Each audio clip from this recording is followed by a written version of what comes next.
आकर के पूछती है, कहती है उसको, अरे तू ये किसका नाम ले रहा है? थोड़ी देर तक तो वो सुनो ही गुना, अपनी धुन में रही हो। फिर वो जिन लेटी हो तो थोड़ा गुस्सो सो याद हो, कौन को नाम ले रही से बता। जना कहता तेरा कसम को ले रही। बिल में गुस्सा हो गाड़ा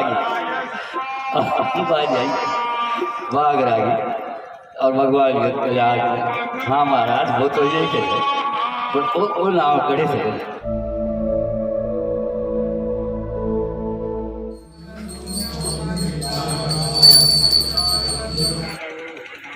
ओम मंगलम भगवान विष्णु मंगलम गरुड़ध्वजे मंगलम पुंडरीकाक्षं मंगलम कौशलेन्द्राय मेने गुणात्मने चक्रवर्ती धनुजाय सार्वभौमाय मंगलम सीतानाथसमारंभां रामानन्दार्य मध्यमाम् अस्मदाचार्य पर्यन्तां वन्दे गुरु परम्पराम्। ओम परम गुरुभ्यो नमः परात्पर गुरुभ्यो नमः श्रीमात्मा गुरुभ्यो नमः श्री आत्मा गुरुभ्यो नमः आदि गुरुदेव अनादि गुरुभ्यो नमः गुरुदेव गुरुदेव शरण गुरुदेव। तो आपने कहा ना कि श्रद्धा और विश्वास, तो एक मैं भी आपको सुना देता हूँ श्रद्धा और विश्वास और भोला।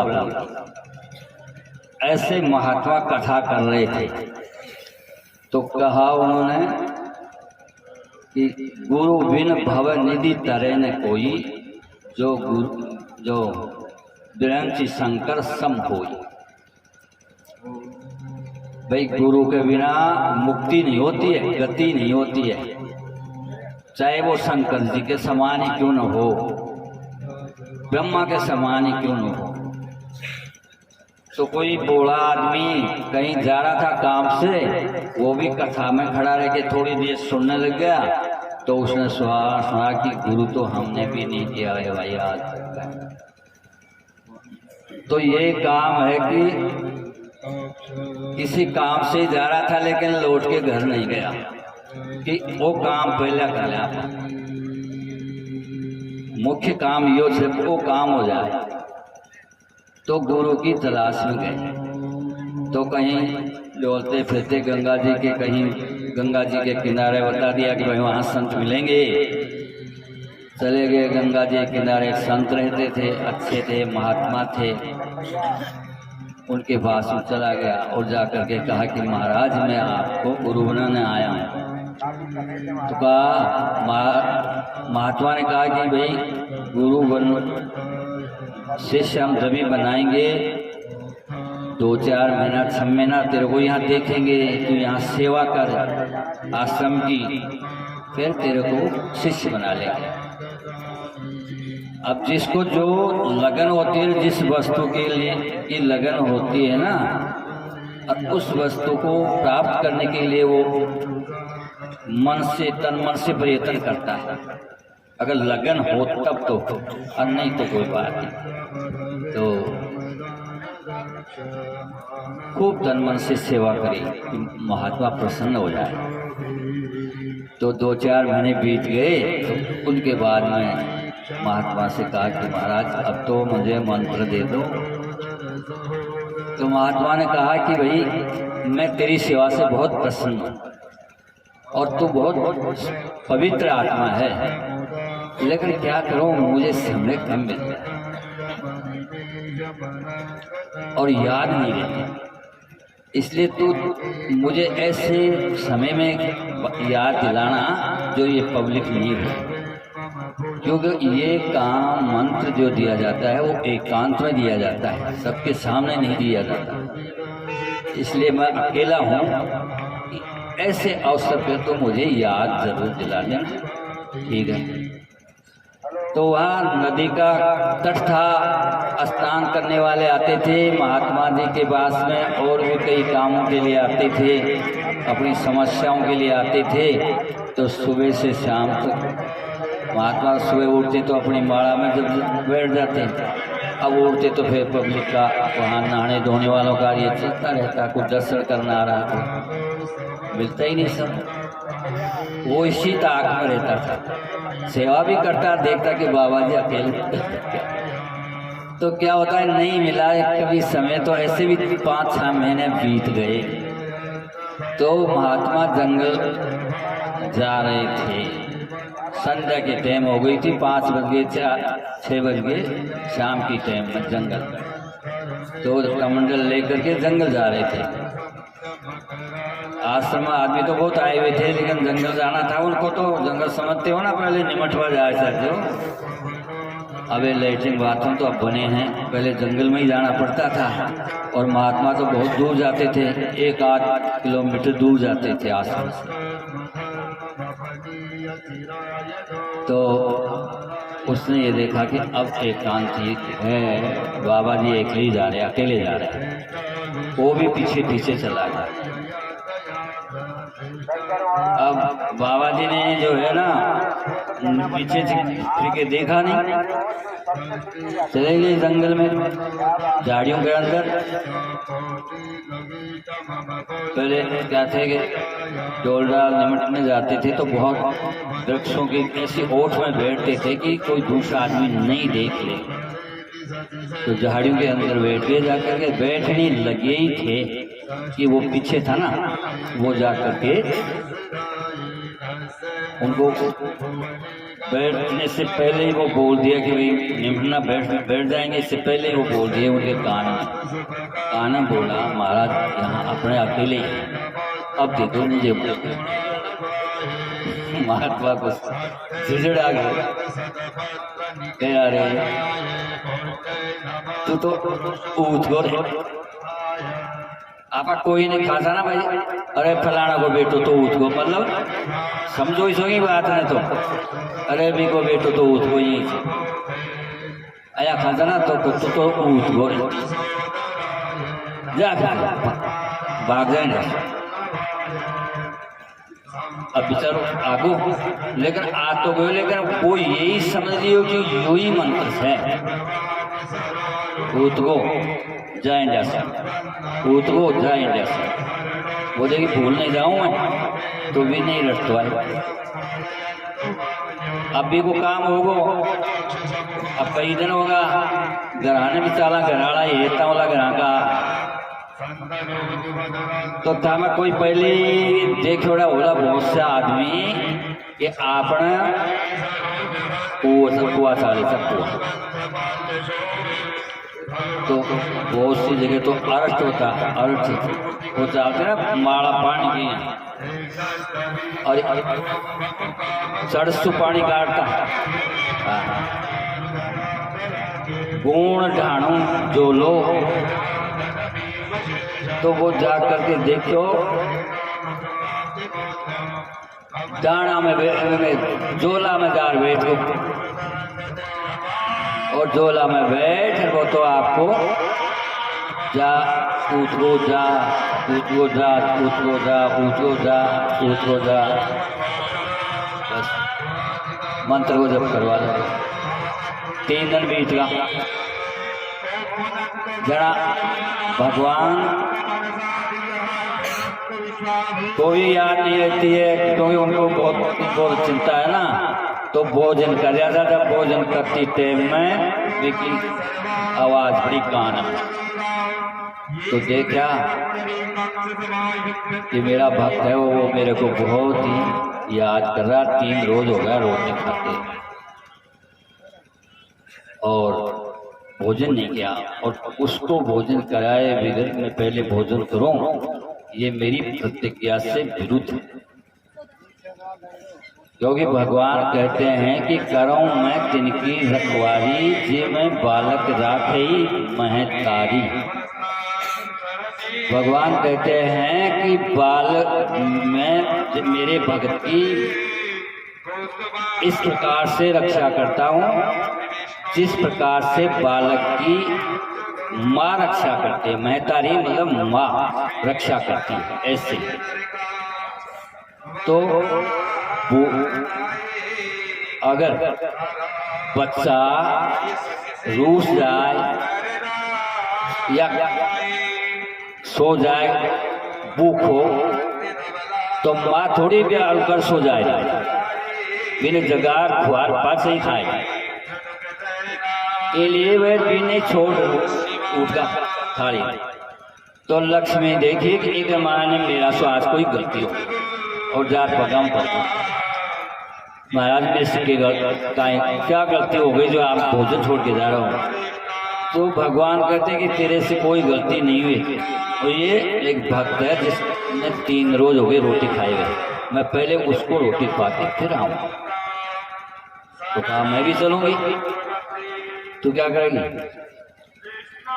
कि जो आप उसकी याद आते भोजन को छोड़ दिया तो पता नहीं वो कैसा होगा बाबा। मैं तो उसका दर्शन करूंगी। चल आगे। तो भगवान आकर के वो तो गुण जोला में बैठे थे और भगवान आ बैठकर ढाना मारा। लक्ष्मी कहते कट से वो था कहते वो देख वो चली जा वो खाटा बैठा बैठे से जहाँ कहते वो काई थारो भगत से हाँ थारा नाम रटे से वो हाँ। तो वो गई और जाकर के देखी तो कहे जारे उठ गया जारे उठ गया तो जारे उठ गया तो जारे उठ गया तो बस यो रटने लगा मेरी जनार देख रागी कि भगवान वो तो कोई पागल सा लगता है और वो आपका नाम भी नहीं ले रहा। विष्णु सहस्त्र नाम 4 नाम है, उससे भी कई अनंत नाम हैं, लेकिन मैंने तो कभी देखा ही नहीं आपका ऐसा नाम। तो आपका नाम तो ले ही नहीं रहा। तो भाई मैं तेरे को कहा कि भाई मेरे को नाम ले रहा है, मेरा नाम रट रहा है, तो तेरे विश्वास नहीं है तो अब जाकर तू उससे बोल भाई जो खुद ले रहे हो वो तो खेलो तो विश्वास आओ लोग कौन को लूचू। ठीक है। तो गई और जाकर के पूछती है, कहते है उसको अरे तो ये किसका नाम ले रहा है? थोड़ी देर तक तो वो सुनियो ही गुना अपनी धुन में रही हो, फिर वो जी लेट लियो तो थोड़ा गुस्सो सो याद हो कौन को नाम ले रही से बता। जना कहता तेरा कसम को ले रही बिल में गुस्सा हो गया भाग रही और भगवान हाँ महाराज वो तो यही कहते वो नाम करे से खैर और नाम कर सकते। तो भगवान कहते हैं कि जितनी भी सृष्टि में जो भी है वो मैं मेरा ही नाम है ये, मेरे से रहित कोई वस्तु है ही नहीं। हरि व्यापक सर्वत्र समान सब जगह। तो भगवान ऐसे लक्ष्मी को समझा बुझा करके फिर भी ने राजी कर और रोटी खुआई। तो ये है श्रद्धा और विश्वास की बात। और ये ज़्यादातर के जो पवित्र होते हैं शुद्ध आत्मा होती है उनको नहीं सत्य का ज्ञान असत्य का ज्ञान जो कहते वो सत्य ये की बात है उनके सामने सत्य है सत्य। अगर कोई आदमी ऐसे बोले आदमी हैं जिनको झूठ भी बता दे तो वो भी सत्य मानते हैं, उसको भी असत्य नहीं मानते ऐसे। और वैसे दो भाषा भी दो ही है, एक सत्य होती है और एक असत्य, दो ही भाषा होती है। तो वो भोले आदमी तो एक भाषा सत्य जानते हैं, ऐसे जानते ही नहीं कि असत्य भी होती है क्या, कोई असत्य भी बोलता है। इसलिए गाँवों में तो फिर भी अभी पवित्र हैं, सब शुद्ध हैं और आप लोगों ने बहुत अच्छा उत्तम काम कर रहे हो। विष्णु यज्ञ की चौथा दिन चल रहा है। चौथा दिन की शुभ मंगल वेला में श्री जगद्गुरुधन पीठाधीश्वर भगवान के सानिध्य में हो रहे यज्ञ और भगवताचार्य जी के मुखारविंद से श्रीमद्भागवत ज्ञान यज्ञ संत समाज सभी के विराजे हुए हैं। सभी यज्ञ में बैठे हुए यजमान विद्वान माता भाई बहन इस महामहोत्सव की आप सबको शुभ बधाई, शुभ मंगल कामनाएं। ये विष्णु महायज्ञ आप सबका कल्याण करें।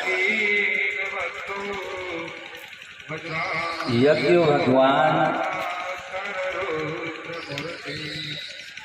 यज्ञ द्वारा सब कार्य सफल होते हैं, सब सिद्ध होते हैं।